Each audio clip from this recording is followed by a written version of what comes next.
Sottlar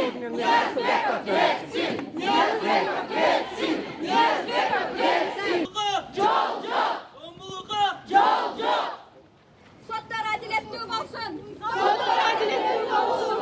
Sottlar adiletli olsun. Sottlar adiletli olsun. Militsiyada namus olsun. Militsiyada namus olsun. Militsiyada namus olsun. Militsiyada namus olsun. Barımızda bala var. Barımızda bala var. Baldarımız korkulsun. Baldarımız korkulsun. Baldarımız korkulsun. Baldarımız korkulsun. Bunday насилие болуп аткан милиция органдары, ошондой насилие болуп аткан биздин военный структура, биздин балдарыбыз ошол биздин мамлекетибизди коргойбуз, ошону үйрөнөбүз деп бараткан. А ошол жерден балдарыбыз инвалид болуп келип атат. Ошол жерден балдарыбыз өлүп келип атат. Эмне үчүн биздин кыргыз мамлекетинин жарандары болгондо дагы биздин келечек муун, биздин кыздарыбыз, биздин укук коргоо органдарынан насилие болот. Мен бул нерсеге аябай каршымын. Ошол укук коргоо органдарындагы милицияны кызмат абалынан пайдаланган деп туруп, мыйзам чыгарып, ошондой өкүм чыгарып коюшту. Мен ал өкүмгө каршымын. Ошол милициялар камалсын. Ошол милициялар ошол жазасын алсын. Кайрадан аларга паспортлап коркутат экен. Алар үй ошо кыздын ата-энеси деген мына үйүн алмаштырганга аргасыз болду деп ошондой маалымат алып атабыз. Анан биз айтып атабыз, бизде мыйзам бар да, жанакы жабыркаган адамдардын укугун коргоо боюнча деген мыйзам бар да. Эмне үчүн деген ошо МВД тараптан ошого өзүлөр деген эч кимди күтпөй мындай демилге болуш керек да, алар деген өзүлөр инициативасын көрсөтүп барып, мына биздин немелер экен, сотрудниктер экен деп, бит болдук деп ошол жерден алып, охрана кылып, коргоп, тийиштүү иштерди өткөзбөйбү? Эмне үчүн ушундай эле унчукпай эле ооба камакка алып деп эле учуп жашын түрүндө отуруп калышат? Камактан тышкары деген дагы иштеш керек да, барып туруп коргош керек болчу ушул үй бүлөнү. Эмне үчүн ушул абдан ушунча жакырчылыкта жашаган үй бүлө экен?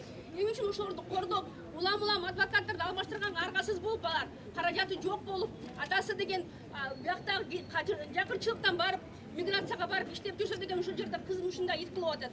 Гостиницага алып барыптыр кыздарын. Эмне үчүн гостиницаны, эмне үчүн милиция органдары деген жанакы гостиницаларды текшербейт?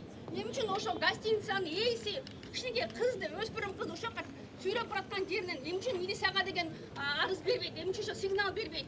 Же гостиница такыр эле ошо бирөөнүн менчиктери, коррупционердин менчиктери болуш керек, ошон үчүн учпай отуруп беришти. Бул жерде ушунчалык бийлик тараптан кайдыгерлик болгон үчүн күн сайын бизде балдар жабыркап жатат. Справедливости! Требуй справедливости! Требуй!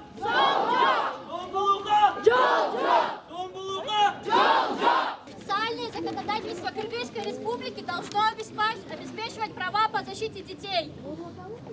Законодательство Кыргызской Республики в сфере обеспечения прав и интересов детей состоит из Конституции Кыргызской Республики, Конвенции о правах ребенка, настоящего кодекса. Оно должно обеспечивать права и интересы детей, гарантии их обеспечения. Основные гарантии прав ребенка на охрану здоровья. Каждый ребенок имеет неотъемлемое право на охрану и укрепление здоровья. Система здравоохранения гарантирует детям полное медицинское осмотрение. Статья 16. Основные гарантии права ребенка на защиту чести, достоинства и неприкосновенность личности, которая нарушается повсеместно. Каждый ребенок имеет право на защиту чести и достоинства, неприкосновенность личности. Государство обеспечивает личную неприкосновенность ребенка, то есть его никто не имеет права трогать без его разрешения. Осуществляет его защиту от физического, психического и сексуального насилия, жестокого, грубого или унижающего человеческого достоинства обращения, вовлечения в преступную деятельность и совершения других антиконституционных действий. Лица, виновные в таких действиях, несут установленную законодательством ответственность.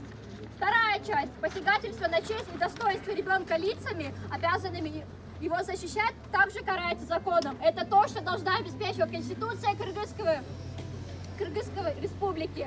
Но, как мы видим сегодня, ничего из этого не совершается. Не соблюдаются элементарные права на здоровье ребенка, на его неприкосновенность, на его честь и достоинство. Именно сегодня мы вышли на митинг из-за этого. Нет насилию, ребята! Нет насилию! Нет насилию! Нет насилию! Нет насилию! Нет насилию! Нет насилию! Нет насилию! Нет насилию! Нет насилию! Нет насилию! Президента просим встретиться встретиться с общественными организациями по защите прав женщин и детей. Президента просим встречу с общественными организациями по защите прав женщин и детей. Зомбулукка жол-жоқ! Президент, подпиши новую редакцию Кодекса о детях! Президент, подпиши новую редакцию Кодекса о детях! Защитите, подпиши новую редакцию Кодекса о детях! Защитите наших детей! Защитите наших детей! Защитите наших детей! Защитите наших детей! Защитите наших детей! Защитите наших детей! Коомду биз милиция кызматкерлерине ишенебиз деп жүрсөк, бул жакта жашырып развратный иштерди кылып жүрүшүптүр.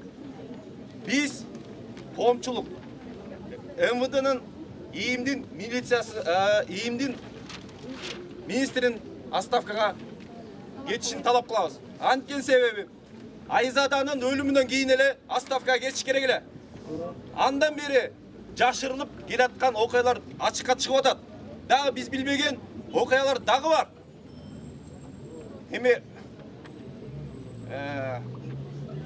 сот адилеттүү чечим чыгарат деп ишенип келгенбиз. Бирок 16 жаштагы кызды зордуктаган милиция кызматкерлери дагы боштондукка чыгышты. 13 жаштагы, 16 жаштагы, 16 жаштагы. Бүгін уже Свердлов районының Бүгүн чыкты, бүгүн да чыкты. Бүгін чыкты. Бүгін ертең менен ушияктан чыгып кетти. Сотторго ишениш жок. Ишениш жок. Мен көчөдөн баскандан да корком. 30 жашка чыгып. Милицияга ишениш жок. Зордук зомбулукка жол жок. Жол жок. Зомбулукка жол жок. Адилеттүүлүктү талап кылабыз. Адилеттүүлүктү талап кылабыз. Мы против. Насилие! Мы против. Насилие! Мы против. Насилие! Зомбулукка Жол жоқ! Зомбулукка Жол жоқ! Зомбулукка Жол жоқ! Зомбулукка Жол жоқ!